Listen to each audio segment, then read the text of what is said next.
చూసి ఎవరెవరు తప్పులు ఎలా ఉన్నాయో చక్కగా క్లియర్గా మనం రోజు మాట్లాడుకునే ప్రేరణ గురించి ఈసారి క్లియర్గా అక్కడ అచ్చుగుద్దినట్టు శేఖర్ భాష ఇది ఇచ్చి పడేసాడు. అర్థమైందా? నువ్వు స్వార్థంగా ఉన్న హౌస్లో కన్నింగ్గా చూస్తున్నావు, పురుగుని చూసినట్టు చూస్తున్నావు, నువ్వు మనుషుల్లాగా చూడట్లేదు మనుషుల్ని. ఆ పాయింట్ నాకు బాగా నచ్చింది. నిజంగా ప్రేరణ యాటిట్యూడ్ కస్టర్డ్ యాపిలే కాదు, అంట్లు తోమే కాడ యాటిట్యూడ్ కానీ గౌతమ్ ప్లస్ అవడానికి సగం రీజన్ కారణం ప్రేరణనే.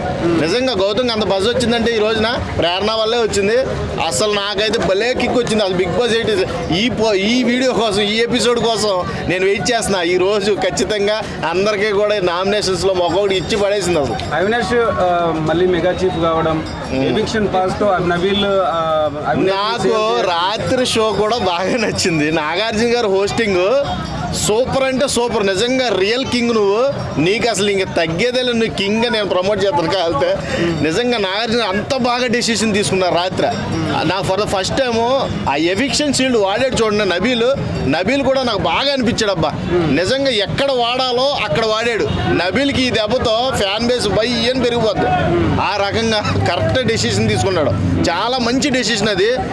ఆల్రెడీ మనోడి మీద వాడితే, టేస్టీ తేజ్ మీద ఆ ఎవిక్షన్ షీల్డ్ వాడితే ఖచ్చితంగా అవినాష్ బయటకు వచ్చేసేవాడు. అవినాషే ఎవిక్షన్ షీల్డ్ రావడానికి నబీల్కి కారణమయ్యాడు కాబట్టి ఆ షీల్డ్ని కరెక్ట్గా అక్కడ ప్రజెంట్ చేయడం, అందులోకి టేస్టీ తేజ్ సేవ్ అవడం, ఇద్దరిని కూడా ఎవిక్షన్ నుంచి నాగార్జున తప్పించడం అల్టిమేట్ షో.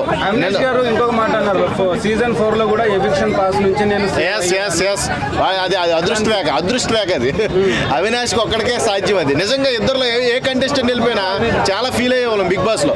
ఈసారి ఎవిక్షన్ లేకుండా చేసేది చూడండి, అది మటుకు నాకు చాలా బాగా అనిపించింది. Wonderful, super. నిజంగా బిగ్ బాస్ 8లో one of the best episode నిన్న ఈ రోజు చూసా. ఈ రోజు ఇంకా చూడాలి. ప్రోమోలోని చూశాను. నామినేషన్స్ మట్టికి కిక్ వస్తుంది భయ్యా. సోనియా, మన భాష, శేఖర్ భాష, బేబక్క అయితే నాకైతే చాలా బాగా అనిపించింది. ఇంతవరకు ఏ నామినేషన్లో లేని కిక్ ఈ ట్రైలర్, ఈ ప్రోమోలు చూసిన తర్వాత నాకు వచ్చిందయ్యా. ఎలిమినేట్ అయిన వాళ్ళందరితో నామినేషన్ వేయించాడు ఈసారి బిగ్ బాస్ కొత్తగా. నాకు ఎక్స్పెషల్లీ సోనియా మళ్ళీ వస్తుందా ఏంటి అనిపించింది. ఆ డోర్ తెరుచుకోగానే సోమపాపుడు సోనియా కనబడి అమ్మ ఒకసారి గుడ్లు బయలుపోయి నాకు ఏంట్రా ఎంత నెగిటివ్ చేసినా మళ్ళీ పాజిటివ్గా లోపలికి వచ్చేసింది అని అనిపించింది. కానీ అక్కడ బిగ్ బాస్ ముందే హింట్ ఇచ్చాడు మనకి ఈసారి భిన్నంగా నామినేషన్ అనేది ఉండబోతుందని. ఆ భిన్నత్వం అంటే ఏం లేదు.